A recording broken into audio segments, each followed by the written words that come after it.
باپ کی خدمت اور ماں کی خدمت سب کے حصے میں نہیں آتی. یہ رب جسے محبوب رکھتا ہے اسے یہ موقع عطا کرتا ہے.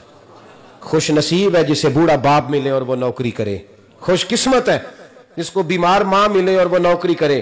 نبی پاک صلی اللہ تعالی علیہ وآلہ وسلم نے ماں باپ کے لیے فرمایا ہما جنتک و نارک، یہی تیری جنت ہے اور یہی تیرے لیے جہنم ہے. اگر یہ راضی ہو گئے تو تیرے لیے جنت ہے، ناراض ہو گئے تو چاہے تو ایک 100 پیر کے مزار پہ حاضری دے آ، لیکن جب تک ابا راضی نہیں اتنی دیر تک اللہ راضی. یہ حدیث پاک ہے. حضور نے فرمایا جس کے والد راضی اس کا اللہ راضی، اور جس کا باپ ناراض اس کا اللہ. ہاں بے شک. اب یہ حدیث ہے نا تو سارے ولی ایک طرف بیٹھ جائیں کہیں یا اللہ بخش دے مرید کو، لیکن اگر ابا کہے یا اللہ نہ معاف کرنا تو اللہ ان اولیاء کی نہیں مانتا، والد کی مانتا ہے. اس لیے بلے شاہ آسمانی اڈ دیاں پڑھنا ہے، جیڑا گھر بیٹھا انہوں پڑھیا ہی نہیں. بھائی یاد رکھو، ماں باپ سے پیار کرو، ان کی خدمت کرو، ان کے پاس بیٹھا کرو، اور ماں باپ کو ٹائم دیں، وقت دیں، چند گھڑیاں ان کے پاس بیٹھیں. آپ یقین کریں ابا جی سے آپ مشورہ کر لیں، صرف مشورہ، مرضی بے شک اپنی کریں، لیکن اس مشورے میں آپ کو اتنا سایہ ملے گا کہ زندگی میں کبھی ناکامی نہیں ہوگی. اور اسی سجن دی مننی ابے دی نہیں مننی. تو پھٹے پہ جو نلائق ہماری طرح کا بیٹھا ہے اس سے مشورہ لینا ہے، والد سے نہیں لینا. باپ کے پاس بیٹھیں، اس سے مشورہ لیں. میرے ابا جی کسان تھے. میں نے اپنی زندگی میں ڈھیروں چیزیں اپنے باپ سے سیکھی ہیں، درجنوں چیزیں سیکھی ہیں. میرے والد بڑے خوددار تھے، مزاج میں عجیب سی خودداری تھی. کوئی بندہ کبھی حال پوچھ لیتا تھا نا کہ حالات کس طرح کے ہیں تو فرماتے تھے بھائی اگر بتانا ہوا تو اپنے اللہ کو بتاؤں گا. الحمدللہ بڑا فضل ہے. میں نے ان کے ہاتھوں پہ ہمیشہ چھالے دیکھے، ہمیشہ چھالے، لیکن ان کا ہاتھ کبھی کسی دنیا دار کے سامنے پھیلتا ہوا نہیں دیکھا. لوگ مجھے کہتے ہیں آپ کس پیر صاحب کے صاحبزادے ہیں، تو میں کہتا ہوں میں اس پیر کا صاحبزادہ ہوں جس نے محنت کر کے حلال کی کمائی کھائی ساری زندگی. یہ لوگ پیر نہیں ہوتے، یہ مرشد نہیں ہوتے. اور میں نے درجنوں چیزیں سیکھی ان سے. تو سیکھنے تو بیٹھ، تجھے ہزاروں چیزیں ملیں گی. بھائی اپنی زندگی میں ماں باپ کی طرف دیکھو، سب سے ضروری کام ہے انہیں وقت دو. میں کبھی جلسے سے دیر سے آتا تھا نا، اب تو جاتا نہیں زیادہ جگہوں پہ. کوشش کرتا ہوں کہ چلو ماحول کے مطابق، تھوڑا خشک آدمی ہوں تو ہر جگہ سیٹ نہیں ہو پاتا، اس لیے کم جاتا ہوں. تو کبھی رات کو آتے تھے نا دیر سے. میری اماں جی شوگر کی مریض تھیں، تو میں چھوٹے بھائی کو فون کرتا تھا کہ اماں جی سو گئے کہ نہ سو گئے. میں کہتا تھا کہ تو نہ اس طرح کر، نیچے آ جا، 2 بج گئے، وہ شوگر کی مریض ہیں، آنکھ کھل جائے نا تو دوبارہ لگتی نہیں بزرگوں کی، تو دروازہ کھول دے، اندر دستک دی تو دقت ہوگی. تو میں جوتے اتار کے اندر داخل ہوتا تھا، تو پہلا قدم رکھتا تھا تو میری اماں بول پڑتی تھی پتر آ گئے، آ گئے. او بھائی تو اس درد کو سمجھنا، کوئی تجھے ملے گا، کوئی ملے گا تجھے ایسا. اب میں دور دراز بھی چلا جاتا ہوں، ان کی زندگی میں نہیں جا پایا، کہتے ہیں ہم نے نہیں جانا، گھر میں رہنا ہے. اس کیف کو سمجھ لے، اس دولت کے قریب ہو جا. حضرت ابو ہریرہ رضی اللہ تعالیٰ عنہ فرماتے ہیں میری اماں بوڑھی تھیں، میں ان کی خدمت کرتا تھا. باپ کی خدمت اور ماں کی خدمت سب کے حصے میں نہیں آتی. یہ رب جسے محبوب رکھتا ہے اسے یہ موقع عطا کرتا ہے.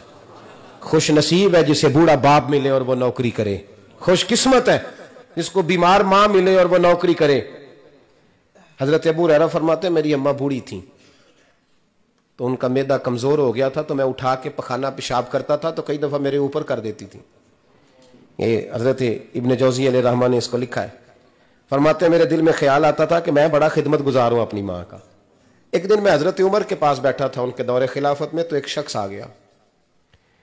اس شخص نے آ کر کے کہا کہ حضرت عمر سے حضور ایک مسئلہ پوچھنا ہے. فرمایا پوچھو.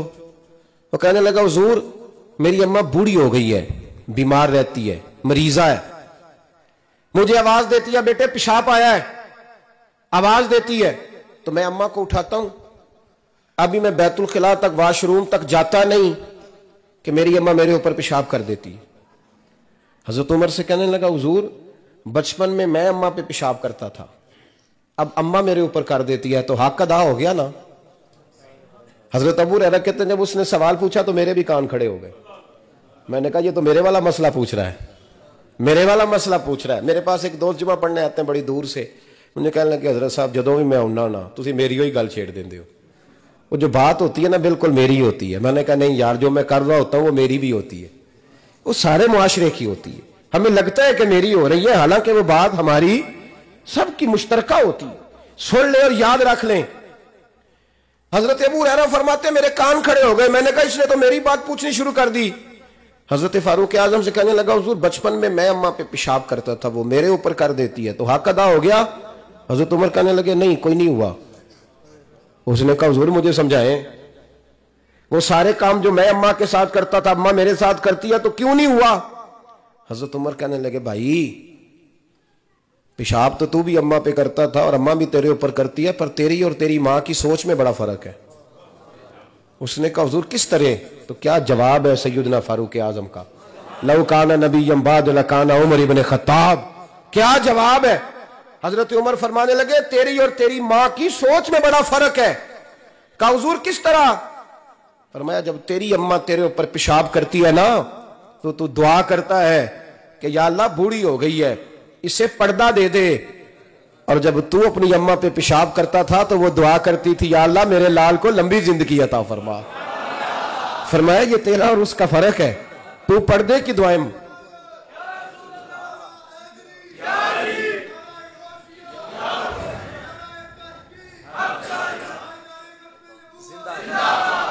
سنے عزیزو، کہا جب تیری اور تیری ماں کی سوچ میں، اور نبی پاک صلی اللہ علیہ وسلم نے فرمایا ہے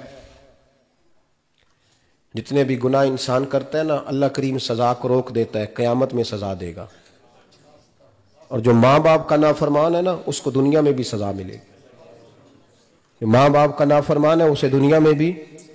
آپ یقین کریں بچے تھوڑا سا پڑ جاتے ہیں بیچارے تو ماں باپ سے کہتے ہیں ابا جی تسی پرانے دور دے ہو، تانوں کی پتا ہوئے، اور تجھے پتہ ہی نہیں بھائی، تجھے خبر ہی نہیں، یہ پرانے دور کے نہیں، تو بیوقوفوں کے دور کا ہے.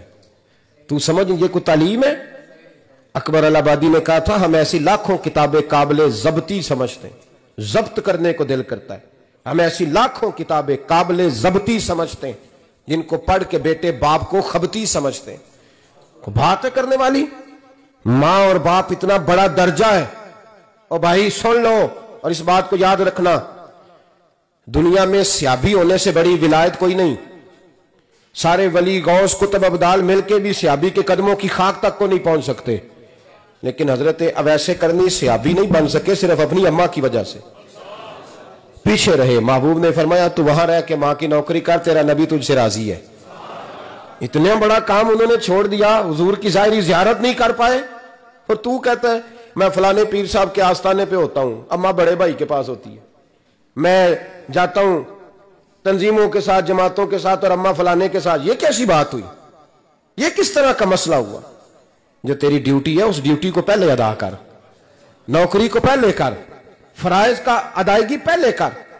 تو فرض چھوڑ کے نفل کے پیچھے جا رہا ہے، اس کام کو پہلے سر انجام دے.